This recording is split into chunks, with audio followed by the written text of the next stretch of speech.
aprobada por no haber sido objeto de observaciones y nuestro secretario dará lectura a la cuenta. Señora Presidenta, en esta sesión se han recibido los siguientes documentos para la cuenta. En primer término, excusa por no poder asistir para el día de hoy de la exministra de Justicia, señora Javiera Blanco. También hemos recibido una excusa del exministro de Justicia, señor Jaime Campos Quiroga, quien además en su excusa él básicamente expuso. Se escucha más. El señor Jaime Campos, ahí se escucha mejor. El señor Jaime Campos también se excusó y en su excusa él manifestó que durante el periodo en que él fue ministro de Justicia, las designaciones que se hicieron de funcionarios que estaban del Poder Judicial que estaban dentro de su mandato o poder fueron hechas conforme únicamente a los méritos de estas personas.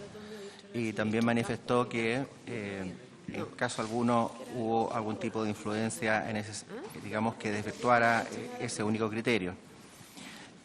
También señala que tampoco hubo en su periodo alguna denuncia de irregularidad de los tribunales superiores de justicia de la ciudad de Rancagua y, sin embargo, advierte que una práctica inveterada y generalizada es que de parte de algunos parlamentarios se recomiendan al señor ministro de Justicia a algunos de los candidatos que figuran en las ternas, pero fuera de eso dice que no puede decir nada más al respecto. Eso es todo, señora Presidenta. Muy bien, entonces, no se escuchó bien, ¿no? ¿No? Ya, vamos a solicitar entonces a nuestro secretario que pueda enviarles la nota que envió de explicación, ¿no es cierto?, el exministro Campos a la comisión en relación a los nombramientos y en relación, ¿no es cierto?, a algunas sugerencias de los parlamentarios en relación a dicho nombramiento. Bueno, quisiéramos agradecer la presencia, ¿no es cierto?, del Contralor General de la República, don Jorge Bermúdez, y agradecerle, ¿no es cierto?, que hoy día esté con nosotros para un tema tan importante como tiene que ver con la facultad que tiene el Ministerio, el Presidente de la República, que delega en el Ministro de Justicia, y que además queremos ver, ¿no es cierto?, cuáles son los antecedentes que tiene la Contraloría. Entendemos también que hay algunos dictámenes que usted ha realizado, saber si nos puede ilustrar en relación a los motivos de la investigación de esta comisión. Gracias, Contralor, y le ofrecemos la palabra. No sé si la presentación está lista. ¿Sí? ¿No funciona? Si quiere la seguimos ahí, ¿sí? La seguimos acá. ¿Ah? Más fácil para no demorar más. Sí, la seguimos. Lo que pasa es que tenemos un poco, el audio está medio malo en esto, en la sala en general, así que hay que acercarse un poco más al micrófono. Ya. Cuando usted me diga, Presidenta. Sí, muy bien. ¿Sí? Le ofrecemos la palabra, Contralor. Gracias, señora Presidenta. Muy buenos días y por su intermedio aprovecho a saludar a todos los integrantes de la comisión. En esta presentación que, bueno, ustedes tienen ahí en su poder, por lo menos está la impresión de lo que pensábamos presentar hoy día. Y esta presentación se divide en tres partes. En primer lugar, vamos a referirnos brevemente al objeto de la comisión por una razón en particular que yo quiero explicar. Luego, cuál ha sido el rol de la Contraloría en función de ese objeto y también la referencia a los dictámenes, como usted había señalado, Presidenta. Entonces, yendo ya derechamente al objeto de la comisión investigadora, que está ahí en la página 2 de su presentación, bueno, obviamente que es la de fiscalización de los actos de gobierno, del gobierno, ese es el objeto de esta comisión y en particular de los actos que ha realizado el Ministerio de Justicia y Derechos Humanos. Y en particular, y ahí está marcado en rojo el segundo punto, la Contraloría tiene que ver o podría ser de utilidad en esta comisión respecto de actos que digan relación con el nombramiento de los funcionarios del Poder Judicial. En aquellos actos, porque no en todos, le corresponde intervenir a la Contraloría. En particular, aquí hay que decir que hay algunos nombramientos que son expedidos a través del Ministerio de Justicia y todos aquellos actos de nombramiento que en realidad todos aquellos actos administrativos que llevan la firma del Presidente de la República, como puede ser, por ejemplo, el nombramiento de un ministro de la Corte Suprema, en esos casos la Contraloría debe realizar su control previo de legalidad, que es el trámite de toma de razón. Ahora bien, nosotros, ya yendo al segundo punto de la presentación, que está en la página 3, cuál es el rol de la Contraloría y que se relaciona con el objeto de esta Comisión Especial Investigadora. Nosotros ejercemos entonces el control de legalidad de estos actos, es decir, cualquier acto que diga relación con otro poder del Estado, que se traduzca en un decreto supremo, que lleve la firma del Presidente de la República, pasa a través de la Contraloría y, por lo tanto, actos de nombramientos de un ministro de Corte, de un abogado integrante o de funcionarios que son auxiliares, como del escalafón secundario, como archiveros, notarios y conservadores, también pasan a través de la Contraloría General de la República. Entonces, como aparece allí, los nombramientos y la remoción de los ministros de Corte Suprema y Corte de Apelaciones pasan por la Contraloría, y de notarios, conservadores, archiveros, abogados integrantes y otros también, porque son expedidos a través del Ministerio de Justicia, pasan por la Contraloría. Y en relación con los nombramientos, y esto es para ponerlo en contexto, y solo para recordar a la Comisión, los ministros y fiscales judiciales de la Corte Suprema, el ministro de Corte Suprema, el fiscal judicial de la Corte Suprema, es nombrado por el Presidente de la República en virtud de una nómina que se establece, que es de 5 integrantes, de 5 personas, y que es propuesta por la propia Corte Suprema y que es con acuerdo de 2/3 del Senado. Es decir, aquí tenemos la intervención de los 3 poderes porque pasa por un lado la elaboración de la quina y luego esta ratificación por parte del nombramiento que ha hecho el Presidente de la República por parte del Senado en los 2/3. Luego, en el caso de los ministros y fiscales de Cortes de Apelación, es decir, el escalafón inmediatamente inferior, estos son designados por el Presidente de la República a través de la terna que ha propuesto la propia Corte Suprema, por lo tanto aquí ya no tiene intervención el Poder Legislativo. Y en el caso de los jueces de letras, son designados por el Presidente a propuesta de una terna de la Corte de Apelaciones de la jurisdicción respectiva. Estas ternas y estas quinas son formadas por el Pleno, respectivamente, de la Corte Suprema o de las Cortes de Apelaciones, respectivamente, en un pleno, es decir, en una, vamos a decir, en una reunión especialmente convocada a ese efecto, es decir, que tiene por único objeto dedicarse a este aspecto, podríamos decir, o a esta función administrativa que corresponde a los tribunales superiores de justicia. No es una función propiamente jurisdiccional. Esto hay que tenerlo bien en cuenta porque dice relación luego con lo que voy a decir a propósito de las funciones de la Contraloría. O sea, que aquí hay que tener bien en claro que la Contraloría no interviene para nada en las decisiones ni en la actuación jurisdiccional de los tribunales. Es otro poder del Estado, obviamente. Lo que hace la Contraloría es intervenir solo en cuanto estamos hablando de actuaciones de carácter, podríamos decir, administrativo, es decir, en cuanto administración interna del Poder Judicial que se traduce luego en un acto del Gobierno. Bien, y por eso mismo todas esas actuaciones administrativas se van a traducir en una actuación administrativa del Ministerio de Justicia y Derechos Humanos. Es ahí, a través de la forma en que se canalizan estas actuaciones y, por tanto, esas actuaciones están sometidas al trámite de toma de razón. Y aquí voy a hacer unas precisiones también para señalar cómo se ha hecho esa actuación de toma de razón. Eso respecto del nombramiento. Y respecto de la remoción, si uno tuviera que hacer una síntesis de la manera en que se produce la remoción de los ministros de Corte, hay un procedimiento disciplinario interno, podríamos denominarlo un sumario, y esa es la primera forma, y ese sumario que termina con una propuesta de apertura de cuaderno de remoción, que es lo que hoy día se está evidenciando en el caso que ha motivado a esta comisión. Pero también hay otra vía, que es la vía, podríamos decir, que está pura y simplemente establecida en la Constitución y que es en virtud de las facultades de los artículos 32, número 13 y en relación con el artículo 80 de la Constitución, en que el Presidente de la República puede formular un requerimiento, pero también en realidad puede ser de oficio o puede ser en virtud de una parte interesada, en que se pide a la Corte Suprema que en pleno se declare que el juez o el ministro no ha tenido un buen comportamiento, es decir, por su conducta ministerial.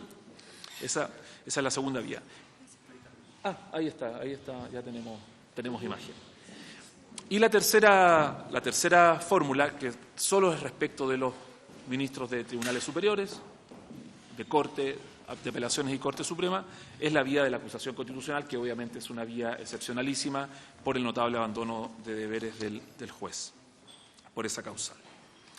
Ahora bien, si uno se fija en los decretos que han sido tramitados por la Contraloría y que dicen relación con nombramientos de jueces, ¿ya? Solamente de jueces. En el periodo de 5 años, del 2014 al 2019, o lo que va del 2019, se han tramitado 25 decretos de la Corte Suprema o respecto de la Corte Suprema, de ministros de Corte Suprema básicamente, y 192 decretos de ministros de Cortes de Apelaciones. ¿Por qué trajimos estos datos acá a mano? Porque en virtud de este trámite, la Contraloría nunca en este periodo, por lo menos de 5 años que estamos acá presentando, ha representado, es decir, ha declarado que haya algún nombramiento que sea de carácter ilegal respecto de un ministro de Corte, de Apelaciones o Corte Suprema, ¿ya?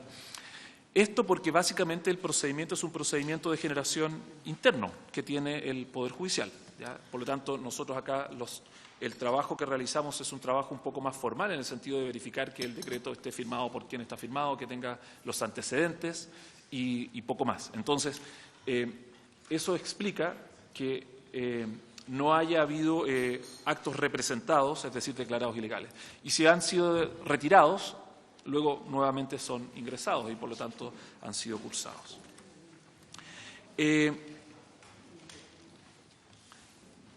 Y respecto de jurisprudencia en relación con la vía funcionaria de los jueces, quise traer acá a colación el oficio el 22.151 del año pasado para manifestar un poco cómo opera esto.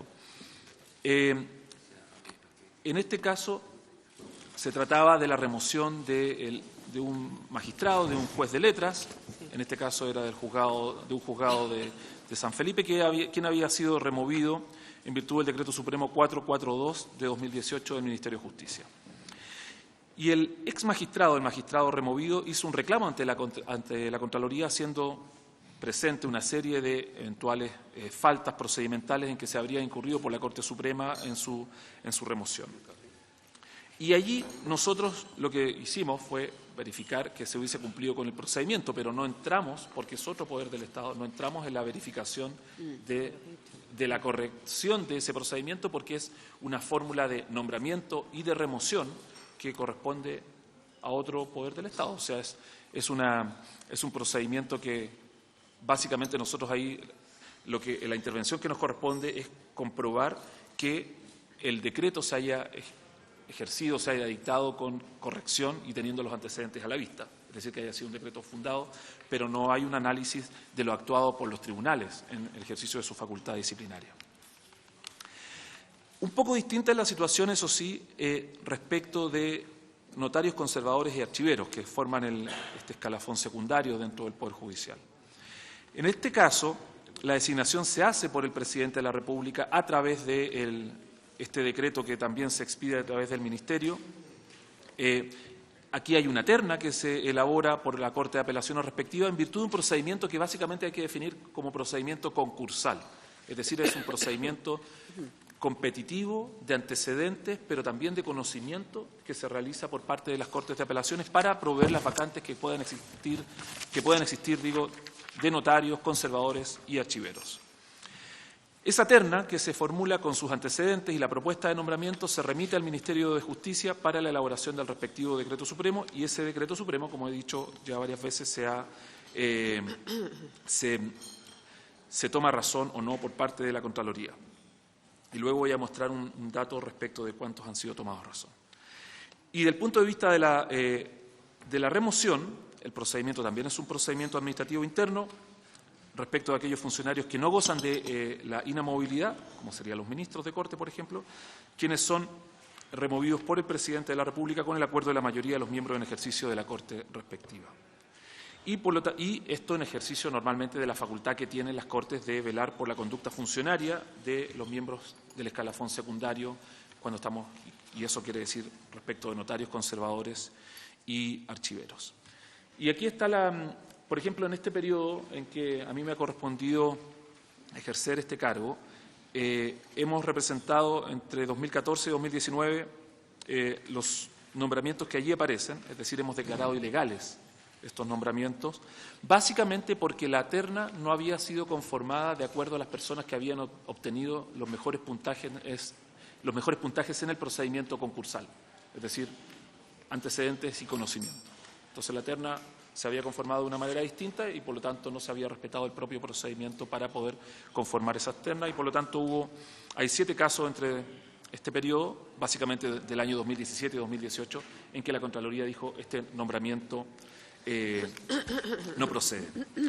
Y un caso muy relevante es el caso del conservador de bienes raíces y archivero de alto hospicio, que era un cargo que estaba vacante, el que había sido nombrado por el Ministerio de Justicia a propuesta de la Corte de Apelaciones, de acuerdo al procedimiento, y la Contraloría en el oficio 10.029 del año pasado lo representó, es decir, lo declaró ilegal. Y ahí básicamente se representó porque no se ajustaba a derecho el nombramiento, había sido mal conformada la terna, porque la persona que se estaba proponiendo no había logrado el puntaje mínimo de corte y por lo tanto no podía haber pasado o avanzado en el concurso. Y entonces, por eso la Contraloría lo representa. Ahora bien, la persona afectada interpuso un recurso de protección en contra de la propia Contraloría por esta representación, recurso que en primera instancia por la Corte de Apelaciones de Santiago fue acogido. ¿Ya? Pero la Corte Suprema, luego, en una sentencia de este año, del 28 de enero de este año, revocó ese fallo, básicamente señalando que la Contraloría ejerció correctamente sus facultades, ahí aparece el considerando, porque se basa, el ejercicio de estas facultades, como aparece ahí en las primeras líneas, el órgano contralor se basa en la inobservancia de lo dispuesto en las bases concursales y en el auto acordado que la propia Corte tiene. Y por lo tanto se señaló que se había ejercido de manera correcta. Entonces, la Contraloría, como puede apreciarse, dado que hay, y esto es una conclusión que uno podría sacar, dado que hay un procedimiento reglado, concursal, competitivo respecto de nombramientos de archiveros, conservadores y notarios, sí ha ido ejerciendo una facultad mucho más, podríamos decir, una facultad revisora, a diferencia de lo que ocurre con los otros nombramientos, porque el procedimiento es más bien basado en mérito y antigüedad, me refiero a los procedimientos de nombramiento de magistrados, y con intervención del poder político si correspondiese. Y si volvamos a la anterior, por favor. Si uno mira la anterior. Este es el cuadro, gracias. Bueno, ahí no, está un poco corrido la imagen, pero si uno mira la diapositiva impresa, se va a dar cuenta que la última columna se refiere a los días de tramitación ante la Contraloría. ¿Ya? Gracias, diputada. Muchas gracias. Entonces, uno puede ver que efectivamente esos días no es porque... Bueno, uno podría decir, esto podría haber sido más expedito, probablemente sí, pero lo que quiero demostrar con esto es que estos nombramientos no salen en el día o no se cursan en un muy breve plazo. Lo que hay acá es efectivamente un análisis de los antecedentes o se han requerido más antecedentes al Ministerio para efectos de tomar la decisión de si esta actuación había sido o no legal. Entonces, eso a mí me gustaría poner acá de manifiesto y sobre todo en la última columna. Ahora bien, y ya yendo a la última diapositiva, respecto de qué es lo que controla la Contraloría. Y aquí quisiera citar un dictamen que no ha cambiado, pero también no ha cambiado porque no se ha presentado nuevamente la situación, pero yo creo que el criterio debería ser el mismo, respecto de cuál es el nivel de control que tiene aquí la Contraloría. Y acá se planteaba un reclamo respecto de un ministro de Corte que habría tenido un mal comportamiento al ejercer su facultad jurisdiccional, es decir, al ejercer su facultad de fallar, ¿ya? Que en este caso era en materia penal. Y la persona reclamaba porque en esta causa penal no se habrían observado las reglas de un justo y racional procedimiento y las normas sobre valoración de la prueba y el principio de probidad. Y lo que dice acá la Contraloría es que lo que se señala en el artículo 32, número 13 de la Constitución respecto de la facultad del presidente de pedir la remoción por el mal comportamiento se refiere a conducta ministerial. Y esa conducta ministerial, como dice acá, no puede entenderse extensiva a actuaciones ejecutadas por los respectivos tribunales en el desempeño de su labor jurisdiccional.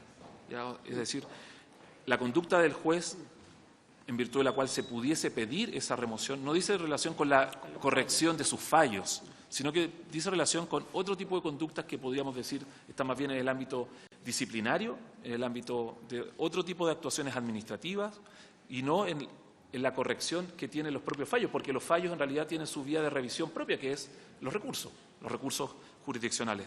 Entonces, eso es lo que se señala ahí en este dictamen del año 2012 por parte de la Contraloría. Y eso es lo que puedo informar por ahora, señora presidenta. Muy bien. Gracias. Muchas gracias, Contralor. Ofrezco la palabra a los diputados y diputadas. Diputado Isacort. Muchas gracias, presidenta. Por su intermedio, saludo al señor Contralor, como parte de su equipo.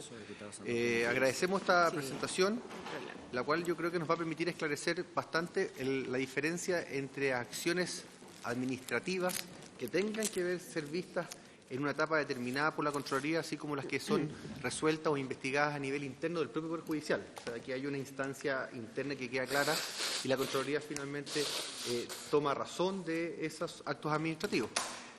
Pero tengo la duda, Contralor, ¿qué pasa cuando más que los nombramientos, cuando se producen las permutas, los cambios de ministros de distintas cortes? Porque aquí el caso es que de los ministros que se están investigando, llegan a la Corte de Rancagua por permutas, o sea, no fueron designados originalmente a propuesta o a vacancia de esa Corte, sino que se producen permutas calzadas además, o sea, vale decir, se produce el interés de irse un ministro de esa Corte para salir a otro. ¿Hay un acto administrativo ahí que pasa por la Contraloría o no? ¿Cuál es su mirada, cuál es su visión? Eso, Presidenta. Gracias. Muchas gracias. Para que pueda entonces contestar después de una ronda de preguntas. Diputada Hertz, diputado Díaz, después diputado Fuenzalida.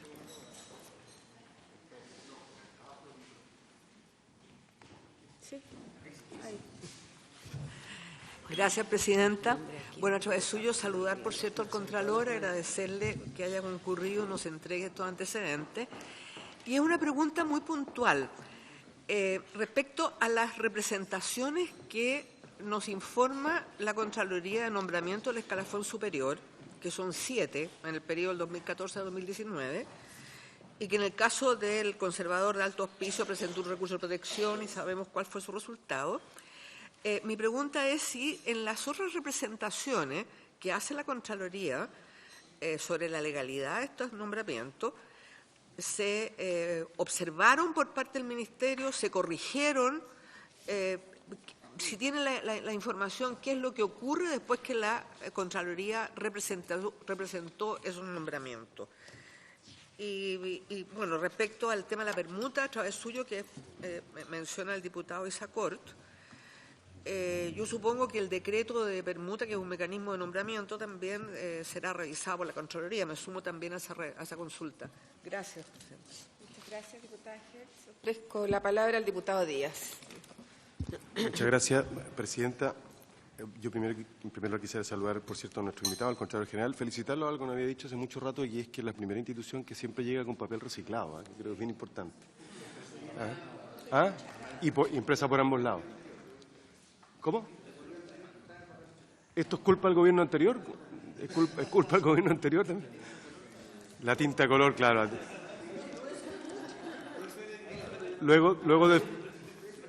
Luego de felicitarlos, quiero criticarlos, sí, porque solo el diputado Chalper tiene de color, nosotros tenemos en blanco y negro. Y para las láminas no es tan fácil el blanco y negro.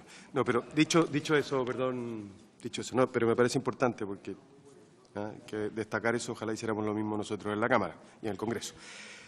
A mí lo que me queda claro es que de la exposición del Contralor y de la presentación es que básicamente son más bien no meramente formales, pero es un análisis de legalidad como todos los que realiza la Contraloría. Por tanto, no hay un juicio de fondo respecto de los nombramientos ni los procedimientos que a este respecto pasan por la Contraloría. Salvo, por ejemplo, uno que podría ser más de fondo, que observar que no se ha incluido a los 3 primeros del concurso, que eso antes no ocurría.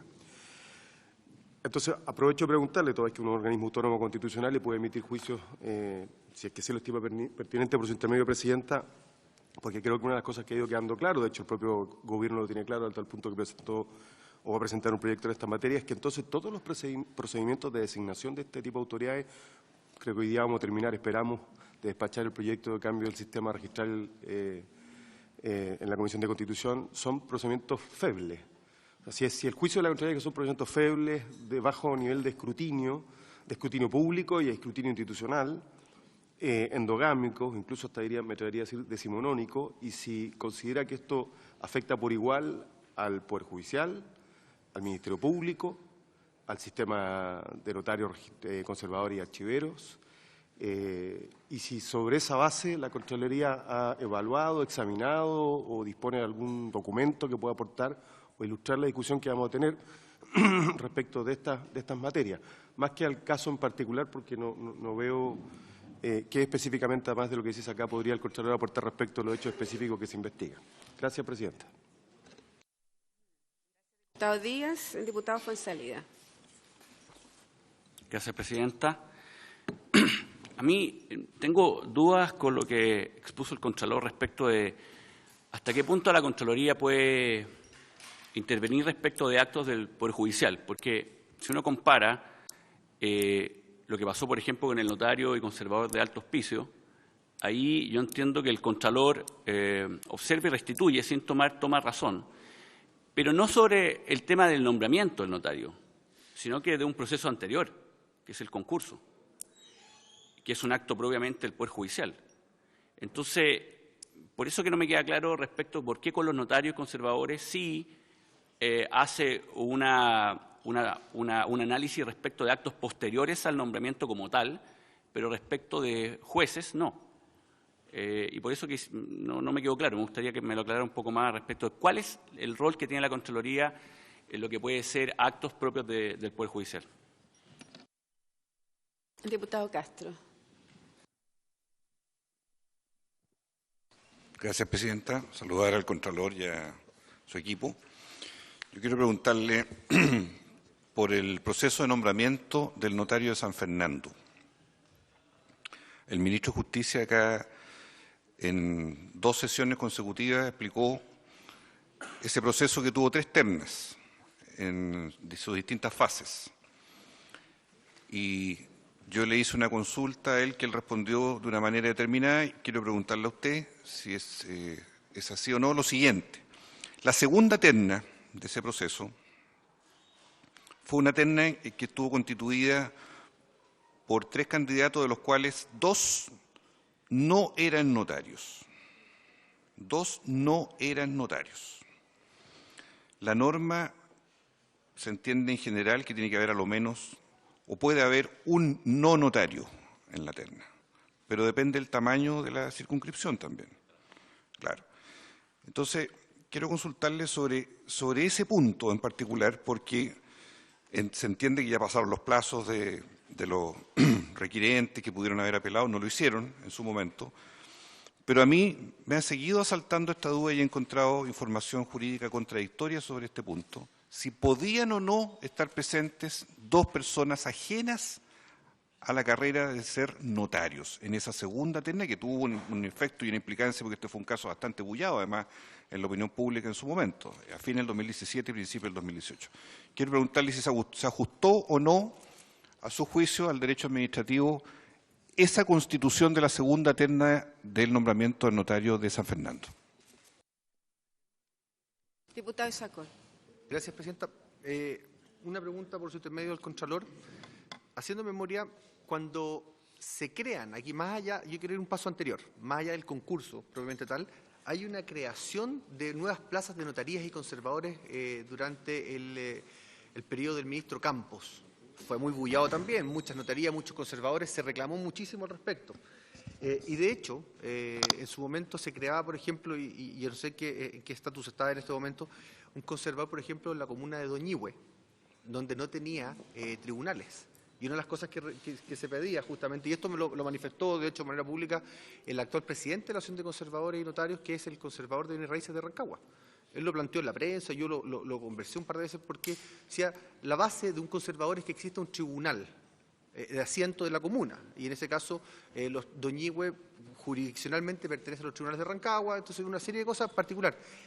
Esa parte pasa o no por la revisión del Contralor.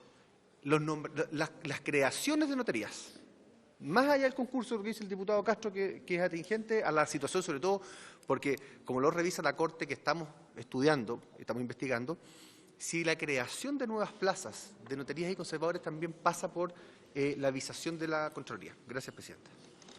¿Con la palabra? ¿No? A ver, primero, el Contralor, en relación a los casos, porque en lo que tiene que ver, usted lo planteaba muy bien, en lo que tiene que ver con las remociones, en el requerimiento, ¿no es cierto?, solicitud de las partes interesadas, de oficio de la Corte Suprema que declaren los jueces en relación al presidente de la República, ¿no es cierto?, que podría haberlo hecho. ¿Usted ha tenido si la Contraloría tiene antecedentes que esto haya ocurrido alguna vez, que el propio presidente de la República haya pedido la remoción de algunos de los jueces?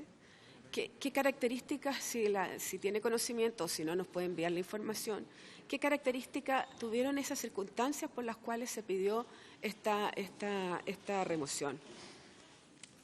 Y si ese oficio, ¿no es cierto?, de carácter reservado que se incorpora, que se envía a la Corte Suprema, ¿también va con copia a usted o no? Si usted tiene conocimiento de ese proceso.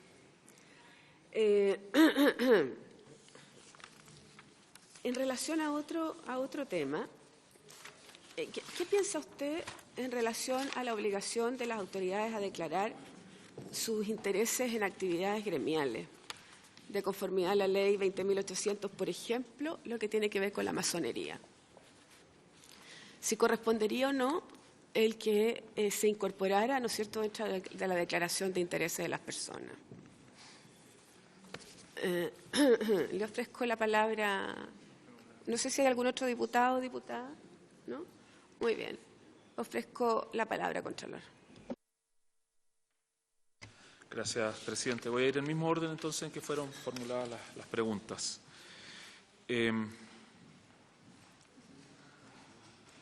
Respecto de la primera pregunta, dice relación con, bueno, en primer lugar sobre el tema de las permutas, ¿no? Ese es uno de los temas que planteaba el diputado Isacort por su intermedio, presidenta. Efectivamente, como se entiende que la permuta es una especie de nuevo nombramiento, ahora en una jurisdicción distinta, obviamente, ese acto sí pasa por la toma de razón de la Contraloría. Ahora bien, la permuta muchas veces obedece al deseo de una persona de cambiarse de residencia y, por lo tanto, existiendo la posibilidad, es decir, existiendo la vacante. No sé cuáles serán los criterios que maneja el Poder Judicial para acceder o no, pero me imagino que no debería ser una situación muy compleja o muy difícil de poder acceder a ella.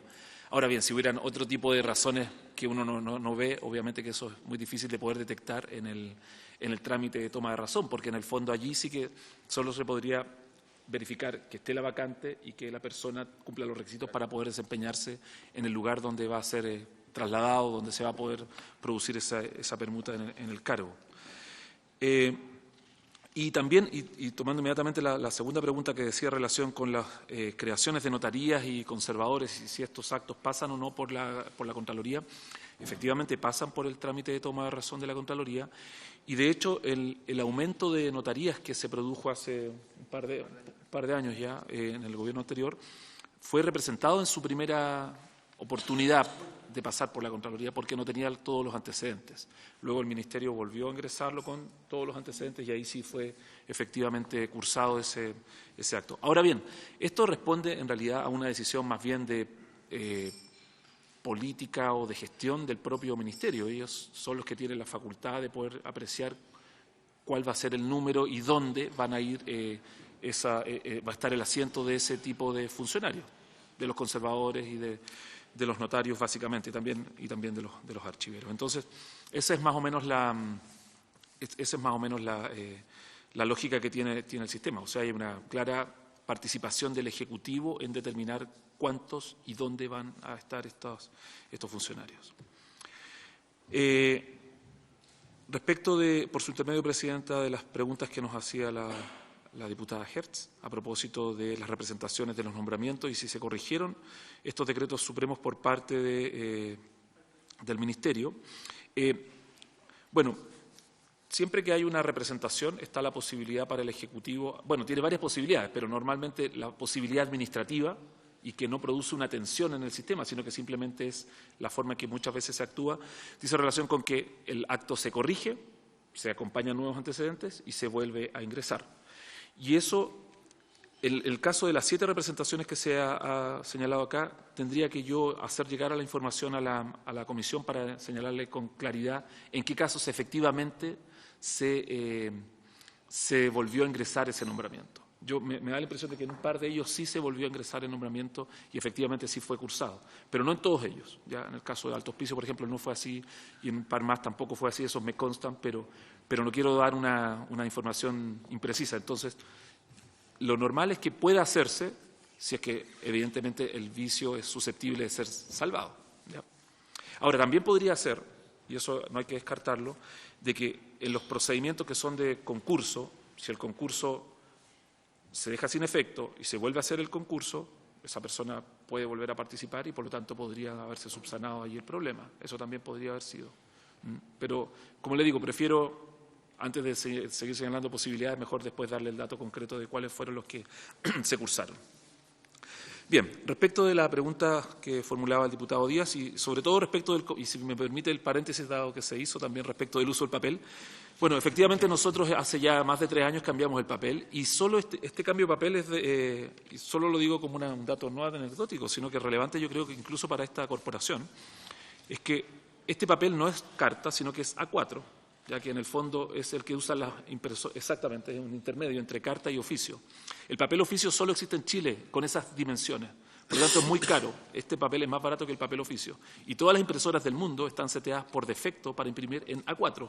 Por lo tanto, si usted no le dice nada a la impresora, siempre va a imprimir A4 y se evita el tener que darle los márgenes. Eso en primer lugar. Lo otro que... Y en segundo lugar, solo, y yo creo que es nosotros ahorramos 6 millones de pesos al año en papel solo cambiando este papel. O sea, son 6 millones menos al año. No es, a lo mejor no es tanto, pero si usted lo suma con toda la... exactamente. Por eso le creo que... Bien.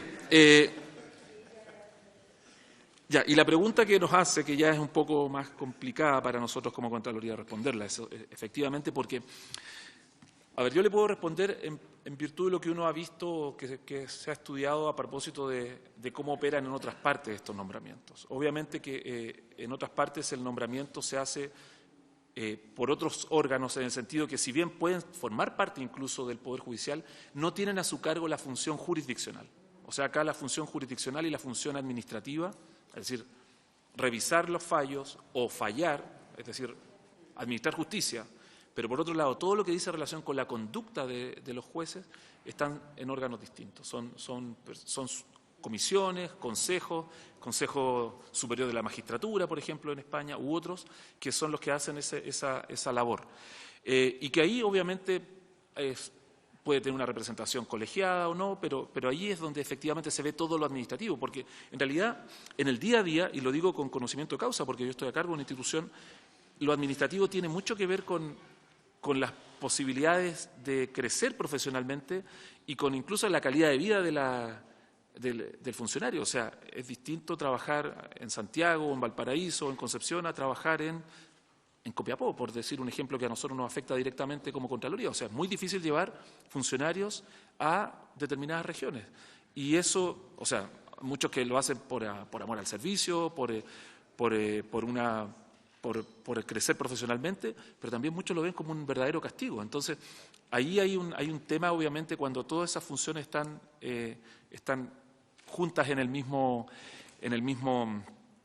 órgano. Y de hecho, lo administrativo, muchas veces, esto no lo digo yo, lo dice la doctrina, cuando la misma Corte o el mismo órgano tiene a su cargo lo administrativo, esto empieza también a permear un poco lo jurisdiccional, porque el juez el inferior empieza un poquito a fallar de acuerdo a cómo fallaría la Corte, precisamente porque también tiene a su cargo lo administrativo. Entonces ahí, obviamente que la literatura por lo menos dice que eso sería bueno que estuviera separado, pero obviamente no puedo decir más, porque esto es otro órgano, otro poder del Estado que también tiene su historia y sus razones. Esto, de todas maneras, significaría cambio constitucional para poder mejorarlo. La pregunta del diputado Fuenzalida, por su intermedio, Presidenta, que es muy relevante porque para nosotros también esto es un tema muy sensible, es decir, hasta dónde puede llegar en su revisión la Contraloría. ¿Y por qué esta diferencia, si lo entiendo bien la pregunta, entre la revisión que ha hecho de notarios y conservadores por un lado y de jueces, por así decirlo, por otro?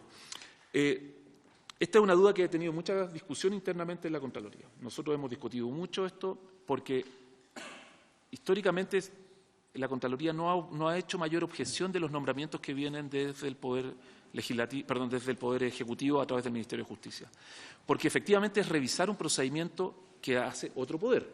Sin embargo, ¿cuál fue la lógica que hubo acá? La lógica es que este es igualmente un procedimiento administrativo. O sea, el procedimiento de nombramiento, aunque tenga una fase que hace una Corte, que hace, en este caso, por ejemplo, en el caso de un conservador, una Corte de Apelaciones, es un procedimiento que no es jurisdiccional. Nosotros no estamos revisando el fallo del tribunal o una sentencia del tribunal, sino que estamos revisando un procedimiento que podría haber estado perfectamente a cargo enteramente del Ministerio de Justicia. Lo que pasa es que acá está a cargo también de una Corte. Y en ese sentido, cuando se representa, por ejemplo, el caso del conservador de Alto Hospicio, se hizo porque no se había respetado ni siquiera el propio autoacordado que fija cómo se tiene que realizar este procedimiento concursal. O sea, esa persona que se estaba proponiendo no había quedado ni siquiera, no había logrado el puntaje mínimo para pasar a las siguientes etapas. Y no obstante eso, avanzó y no obstante eso fue propuesto su nombramiento.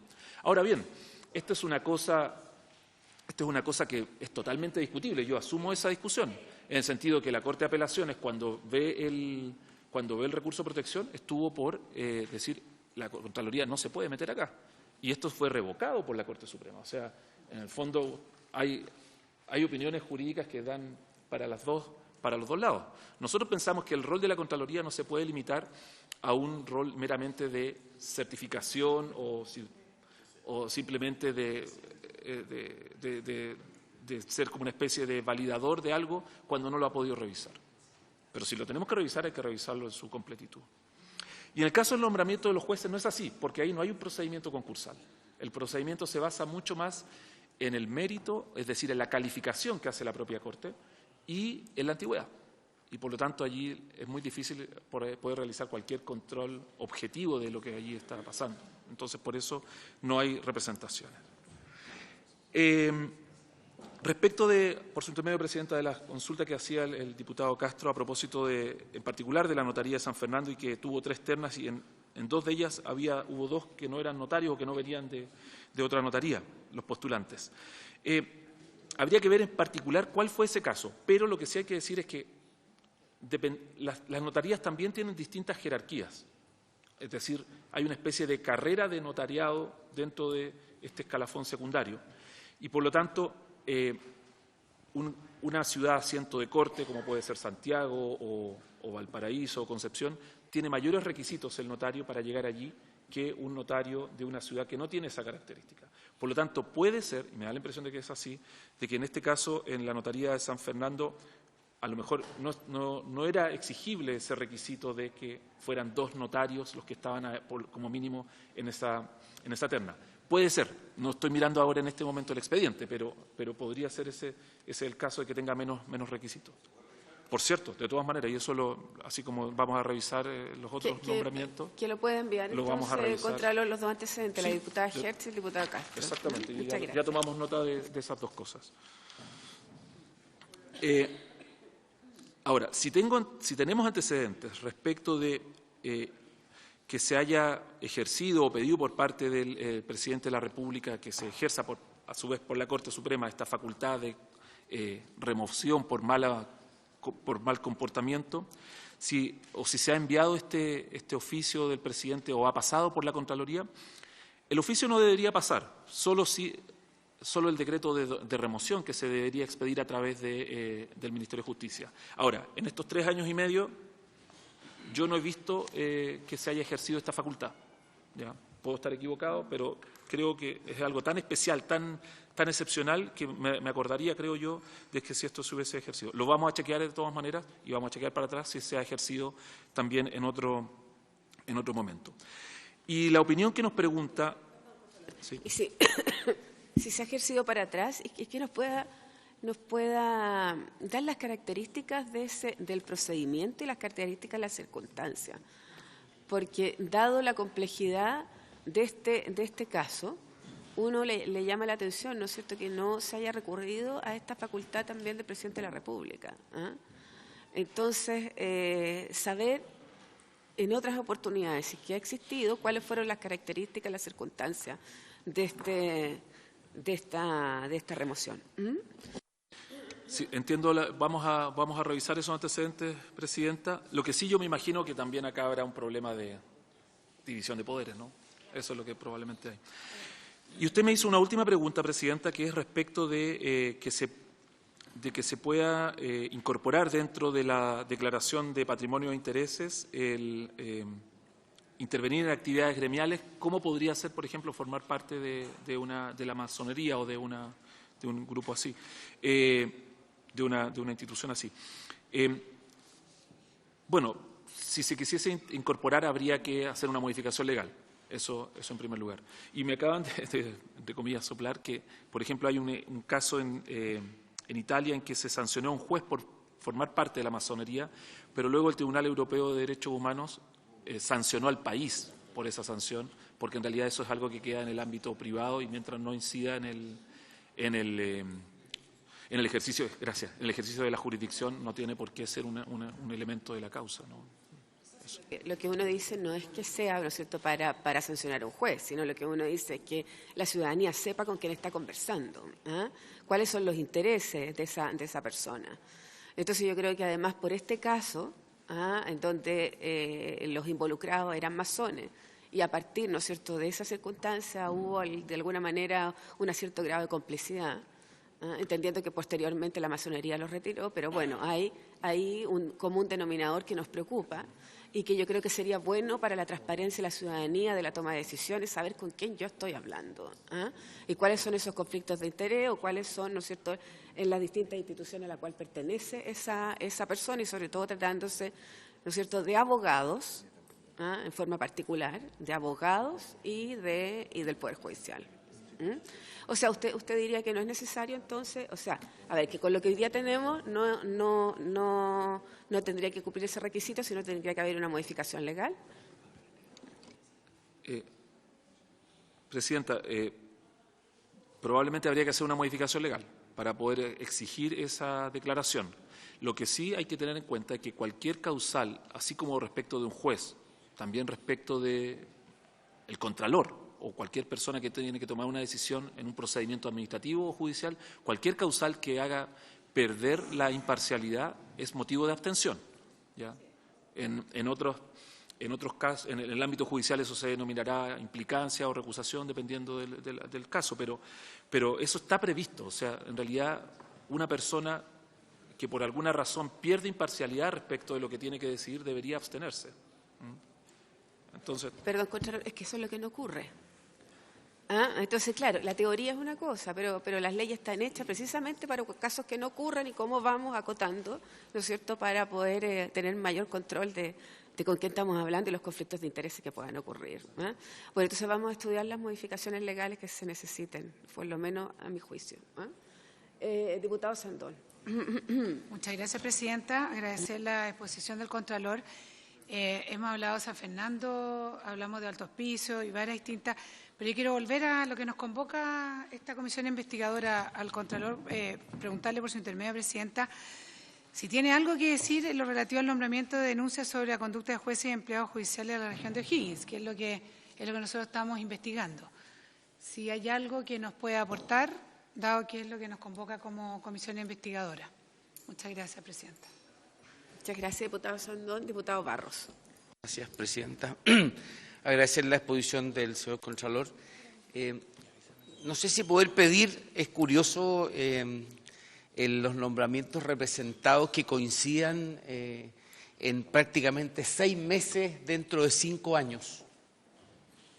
Y particularmente, bueno, uno lee respecto de lo que ocurrió, el recurso amparo que fue acogido por unanimidad en la Corte de Apelaciones y después por unanimidad la Corte Suprema lo echa abajo. Si nos pudiese mandar en años anteriores las representaciones que la Contraloría ha hecho respecto al nombramiento de notarios. Y en segundo lugar, Presidenta, se insiste en el tema de que el Presidente de la República podría actuar dictando, ¿no es cierto?, la remoción de un juez. Si a su juicio, aquí entendamos que fue nombrada una ministra que realizó una investigación, que propuso a la Corte la remoción de los jueces y la Corte Suprema ya ha acogido con las consecuencias que nosotros hemos sabido ya, si te parece que ese procedimiento es lo normal, entendiendo que las instituciones deben funcionar, y en qué momentos el presidente quizá pudiese tomar una decisión a su juicio. Gracias. Muy bien. Contralor, ¿sí? Gracias, Presidenta.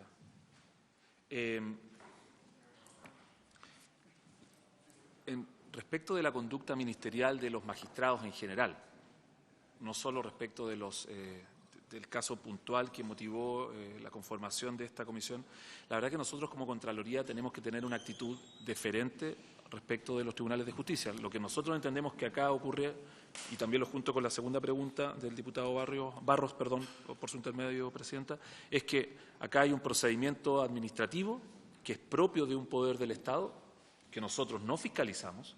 Nosotros no fiscalizamos al Poder Judicial, obviamente, ni siquiera en el ejercicio de sus facultades administrativas, me refiero las compras, los nombramientos, cuando se trata del escalafón inferior, que no pasa por el decreto supremo del Ministerio de Justicia, es decir, cuando son resoluciones, es decir, es otro poder del Estado, y además es un poder del Estado que tiene precisamente como función revisar lo actuado por la Contraloría. O sea, la Contraloría tiene en ese sentido un sometimiento respecto del Poder Judicial. Entonces, nosotros no tenemos una opinión que pueda manifestarse acá respecto de cuál ha sido la conducta de esos magistrados, toda vez que en realidad no nos corresponde a nosotros ejercer ningún tipo de función respecto de ese procedimiento, salvo cuando se traduzca esto en un decreto supremo de remoción firmado por el presidente, donde tendremos que verificar el procedimiento, los antecedentes y tomar o no razón si es que corresponde.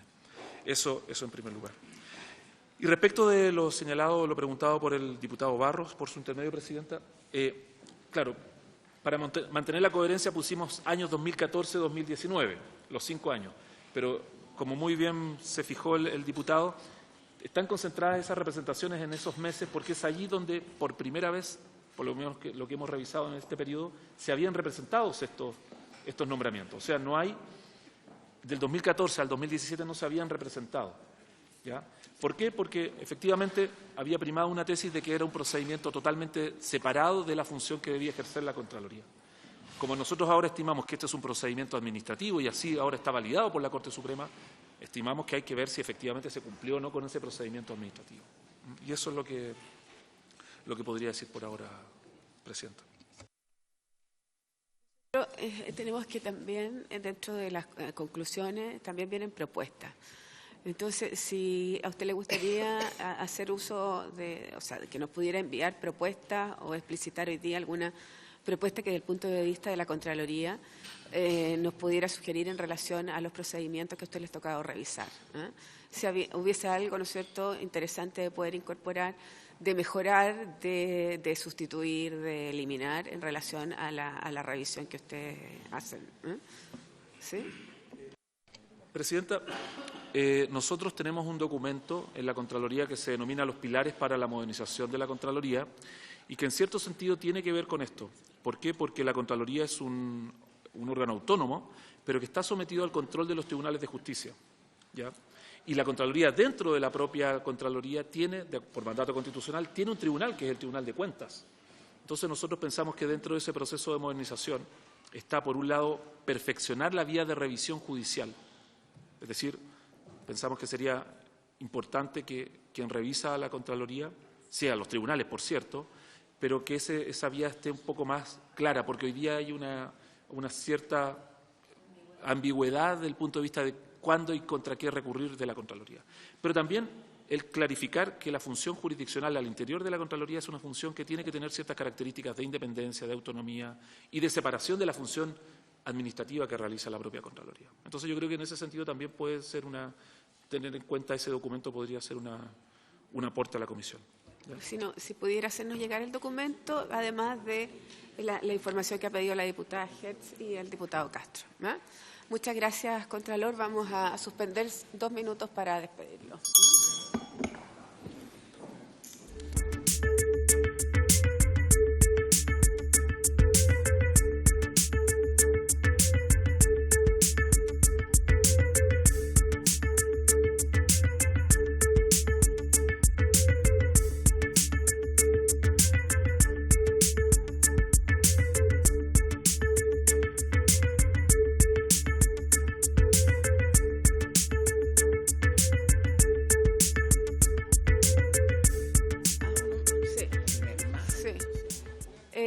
Muy bien.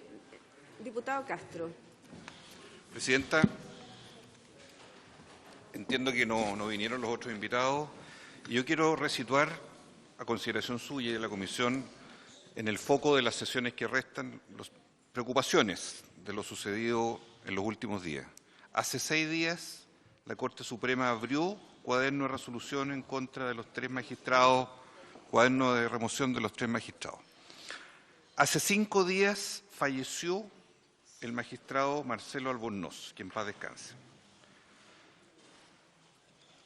Se dijo, y yo creí, Presidenta, según las versiones que yo poseía hasta ese momento, que habría existido una fuerte afectación de carácter emocional en desarrollo hace un tiempo para llegar al suicidio, que fue lo que a las 24 horas dijo la Fiscalía.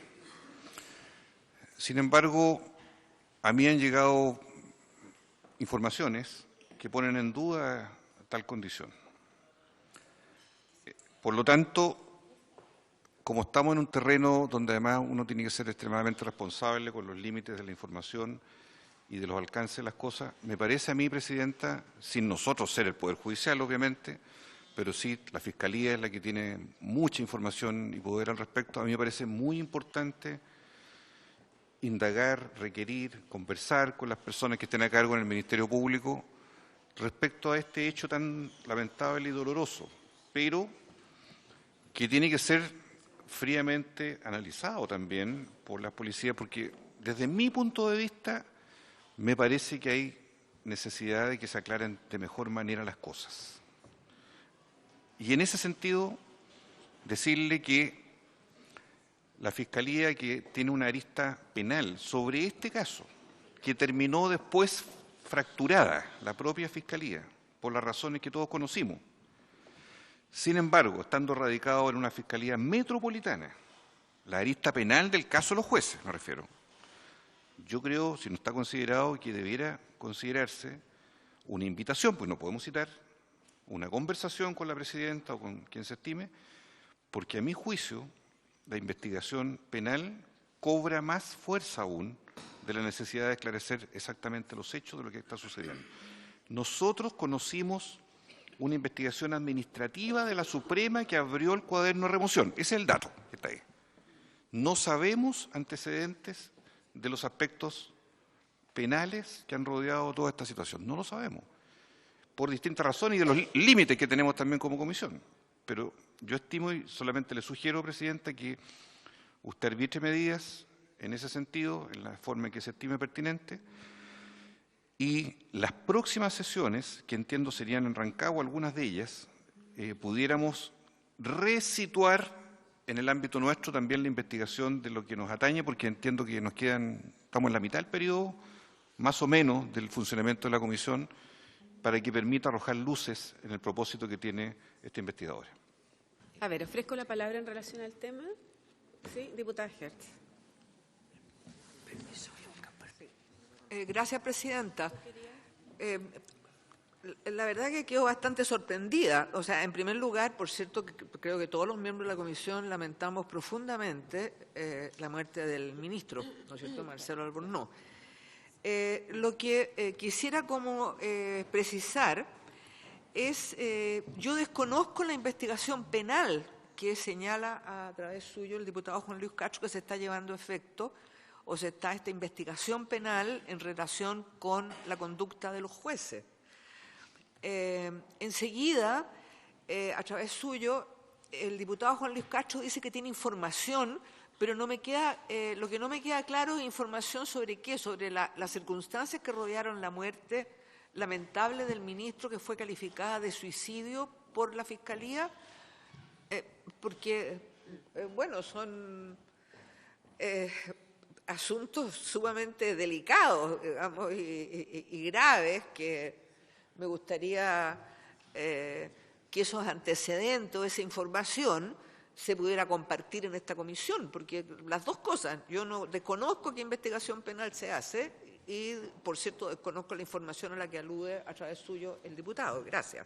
A ver, si le parece, porque es en relación al mismo Solo tema, ¿no? para precisarle nomás, para que quede claro al tiro, Sí. Presidenta, ante la pregunta. ¿Prefiere?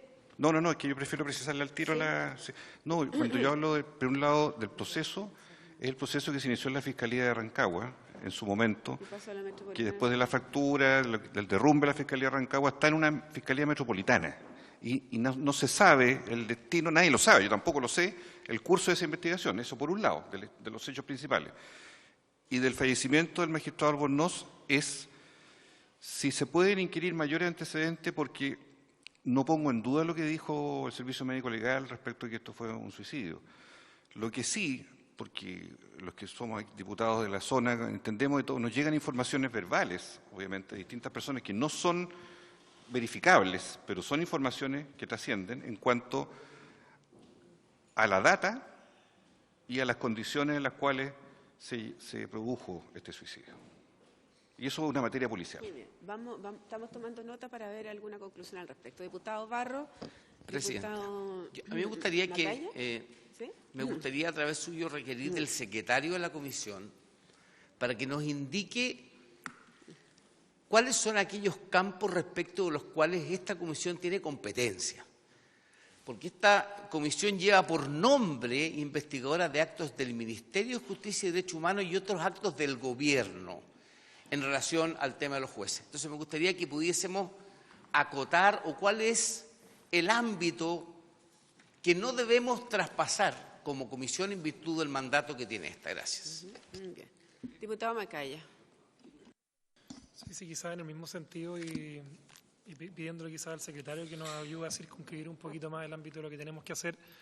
Yo trataría, Presidenta, de que en las sesiones que a nosotros nos quedan, nosotros tratáramos de recoger un poco el espíritu inicial de esta comisión. ¿En qué sentido? Esta comisión tiene que hacer propuestas en cómo se nombran los magistrados, cuáles son las reglas de transparencia. El ministro Hernán Larraín, cuando estuvo acá y en otras oportunidades, ha dado algunas luces de que se va a avanzar en esta materia. Y creo que sería bien importante que esta comisión pueda realizar recomendaciones en ese sentido.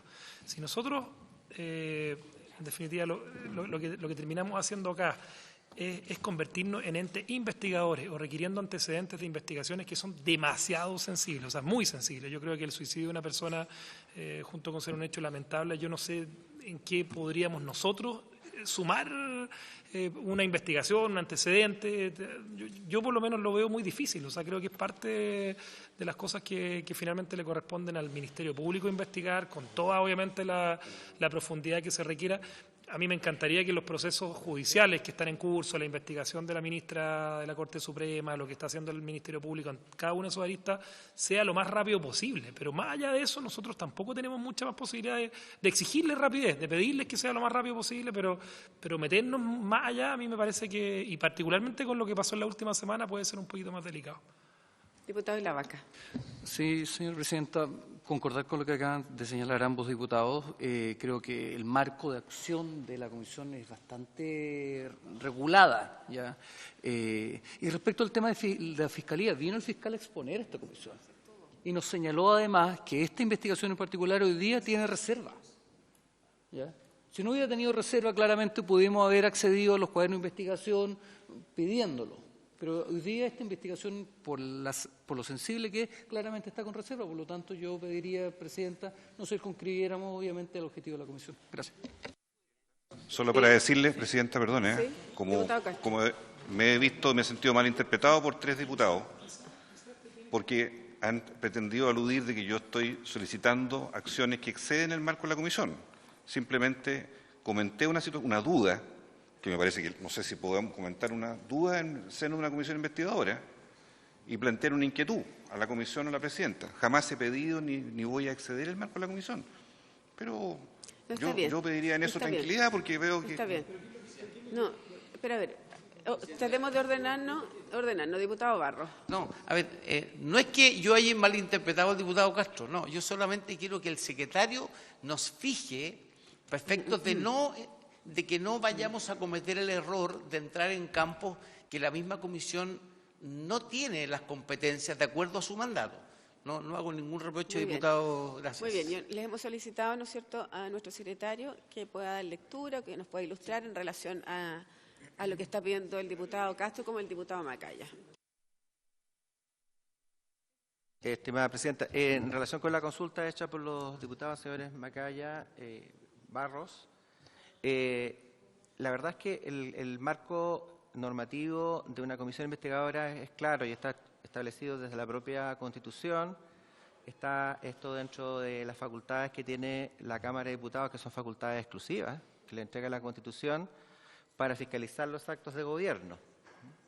Y dentro de esta fiscalización de actos de gobierno, dentro de otras medidas, como son las interpelaciones, los oficios de observación, proyectos de acuerdo, hasta las acusaciones constitucionales están dentro de esto, está la opción de crear comisiones especiales investigadoras con el objeto de reunir informaciones relativas a determinados actos de gobierno. Siempre son dentro de la naturaleza de los medios de fiscalización que tiene la Cámara de Diputados, uno de los más importantes, las comisiones investigadoras, pero se han de referir siempre a determinados actos de gobierno, porque el gobierno es el que fiscaliza a la Cámara de Diputados.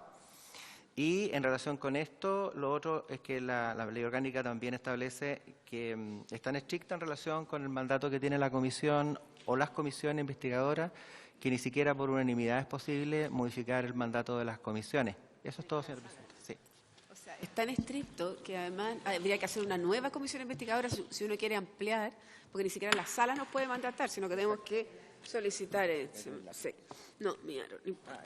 A ver, yo lo que quiero decir es que nosotros tuvimos una reunión completa con el fiscal Barros acá, en donde él nos planteó, ¿no es cierto?, algunas aristas en relación a la investigación que está realizando. Pero además, y él lo dijo expresamente, que para él era muy importante que él hablaba a través, ¿no es cierto?, de su fallo, no solo de su fallo, sino que cuando iban a juicio, cuando iba a hacer el alegato, ahí recién, ¿no es cierto?, él hacía público la investigación, cosa que me parece la rigurosidad y la metodología con que él tiene. Ahora, sin duda, yo creo que cada uno de nosotros, fundamentalmente los que vivimos en la región, estamos recibiendo permanentemente algunas informaciones de carácter verbal que pueden tener alguna implicancia, pero en la responsabilidad que nosotros tenemos aquí tienen que ser, ¿no es cierto?, por escrito y con algún grado de certeza que podamos incorporar a esta comisión, entendiendo la preocupación del diputado Castro, ¿no es cierto?, en relación al lamentable suceso que nosotros hemos conocido la semana pasada y que además nos consternó a todos, ¿no es cierto?, por lo menos los que estamos en esta comisión, con aún más preocupación y delicadeza en relación a lo ocurrido. Si hay alguna información en la cual, ¿no es cierto?, nosotros tengamos cierto grado, no diría de certeza, pero sí de formalidad, y yo creo que lo pertinente es hacerlo llegar a la comisión o al propio fiscal en relación a la investigación que se está realizando, pero entendemos que nos están llegando mucha información, y que tenemos que tratarla con la rigurosidad y el sigilo que corresponde. Bueno, nos quedan 4 sesiones, de las cuales yo le quiero proponer la posibilidad, ¿no es cierto?, de sesionar en Rancagua, porque recordar que eso fue lo que acordamos, sesionar en Rancagua. Si les parece, el 22... Si les parece, el 22 en Rancagua y poder trabajar todo el día en Rancagua y escuchar, ¿no es cierto?, alrededor de, tenemos 4 o 5 casos, yo tengo otros más que quiero incorporar en forma formal. ¿Podemos precisar respecto a cuál va a ser la sesión en Rancagua? ¿Cuáles son, vamos a ver, casos respecto a qué? A ver, son casos que nos han llegado a la comisión. No, pero casos respecto a qué, ¿son cuestionamientos a fallos, por ejemplo, respecto a los cuales... Son denuncias, son denuncias de nombramiento, son denuncias, ¿no es cierto?, además de quieren ser recibidos en la Asociación Regional de Magistrados, quieren ser recibidos denuncias del Colegio de Profesores. O sea, hay varias denuncias, ¿no es cierto?, que hemos recibido en la comisión que están aquí y que han sido a puesto a disposición de ustedes también. Aquí no hay nada secreto. Diputado de la Vaca. No es distrital, el 29. Diputado de la Vaca. Sí, señor presidente, solamente que se circunscriba específicamente el día que se va a desarrollar esta sesión en Rancagua, toda vez que dentro de esta comisión hay diputados que no somos de Rancagua y no somos de Santiago.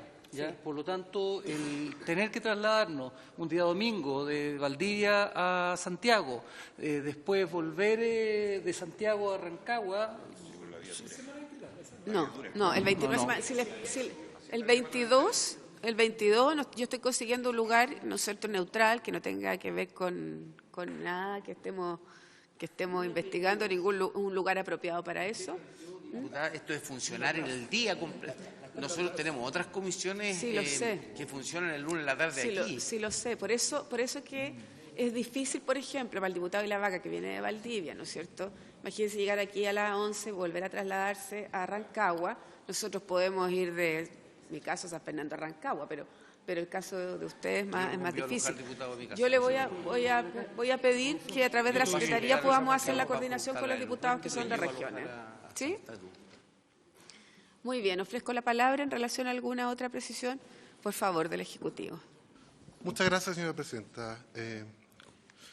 Me permití acompañar a esta sesión un certificado de función respecto a una persona determinada con la finalidad de que quede testimonio de los antecedentes, porque se refiere precisamente a una persona que se atribuyó alguna responsabilidad, no por esto de esta comisión, sino por los procedimientos que se llevan adelante por parte del Poder Judicial.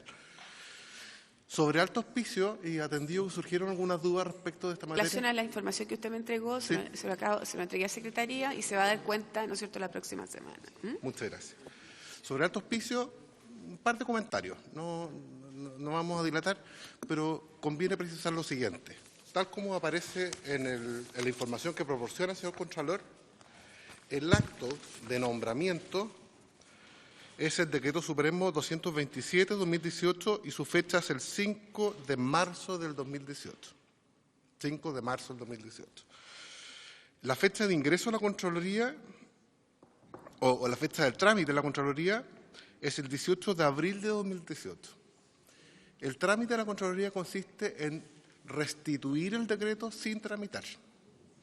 No toma razón, no declina, no rechaza, sino que hace una cosa bastante singular, que es restituir el acto administrativo del Ministerio sin examinar, o sea, fundamenta su opinión, da las razones por las cuales arriba a esta conclusión, pero la conclusión es bien particular, porque lo que hace es restituir sin tramitar.